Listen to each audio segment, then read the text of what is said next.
Unity Water is proud to sponsor this podcast series because we believe great news, great solutions and great outcomes deserve to be shared. See what we're all about at unitywater.com. You're listening to the Australian Water Association's podcast series. Hi, I'm Hazel Flynn, and with me now is David Evans, Commercial and Engineering Director of Flow Power, talking about some smarter power strategies for the water industry. Hello, David. Hey, Hazel. Good morning. Now, start off by telling us about Flow Power. What does it do? Okay, Flow Power is a licensed electricity retailer. We specialise in the wholesale markets, and what that essentially means is customers accessing the same wholesale electricity markets that their current retailer is buying their energy from. Okay, and so what kind of services can you provide for the water industry in particular? Yeah, okay, in particular for water is an interesting demographic in terms of customer because they have some opportunities to purchase from wholesale markets. In particular, they're well suited through their ability to operate at different times of the day and different parts of processes that can be controlled. It allows them to access the wholesale market, in particular the floating electricity market. And what that essentially means is the customer's buying at the lowest price of energy and managing their risk when the prices are high. So they're able to align their usage around that. And they're able to do that because, as you said, there's some discretion around when the power load can be moved around during the day. Exactly. So in particular, because a lot of the energy is consumed through pumping and processing water, that some of those processes can be time shifted or interrupted for small periods of or small intervals, and sometimes potentially completely time shifted for longer periods. And what that means is they have more flexibility than, say, a manufacturing process, which may not be able to curtail or reduce its consumption or shift its consumption throughout the day. Whereas a water, often processing plants, water pumping sites can often shift their consumption. And that's a significant advantage for that particular type of customer because the wholesale electricity market is not static. It varies throughout different times of the day and has some very extreme and some very low pricing.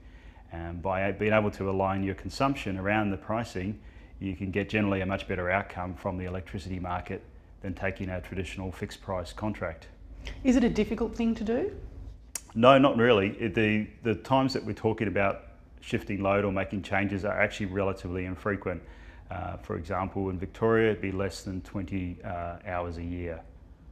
Okay, but that still is enough to make a difference. Absolutely, yeah. The pricing extremes in the wholesale market are quite large, so avoiding very small, sharp, high price intervals can have significant savings in the electricity outcomes for those customers. And that is a big deal for water utilities because they are very high energy users, aren't they? Exactly, they're highly motivated to seek alternatives in terms of getting lower cost energy, given that electricity is such a high input cost to the process.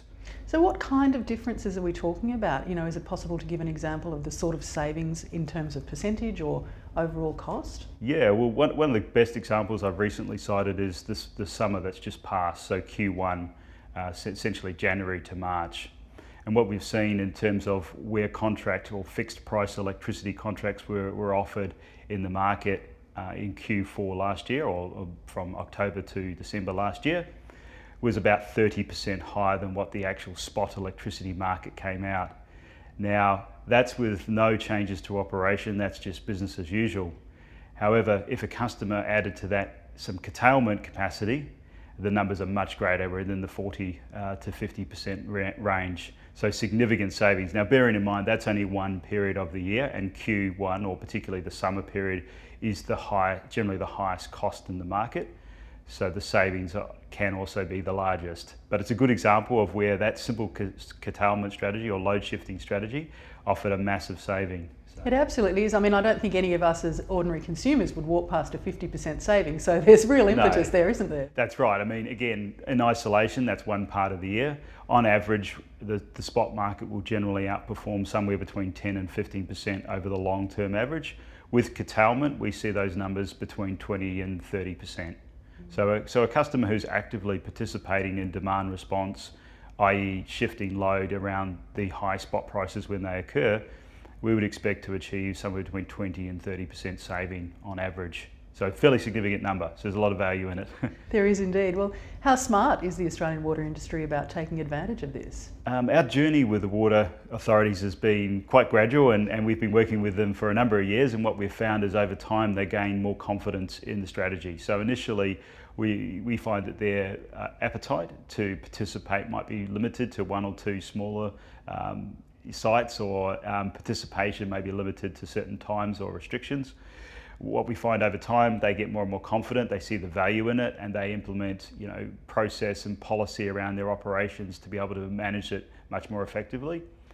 We've seen some of the water authorities actually introduce their own unique set of policies and training and solutions around their site operations, so they can really actively integrate this strategy into their processing operations. Yeah. So making inroads, is there an overseas model that they can look at and see anybody doing this really well elsewhere? I think overseas generally, if you look at the UK, US and New Zealand markets, demand response has been implemented successfully for many, many years, and it plays a really integral part of the energy market. In Australia, we're a little bit slower in terms of the uptake. It's something that has more recently gained momentum, particularly with the high prices we've seen in the electricity market. So there's more motivation, if you like, for customers to want to participate in these types of activities. So we're seeing a much greater uptake of demand response, or when I'm talking about demand response, I'm specifically talking about responding to price signals in the market through shifting load or curtailing load. And so we're seeing that increase. Also, we've seen some programs through ARENA and AEMO offering customers incentive to participate in demand response to help shift that market and develop that market in Australia.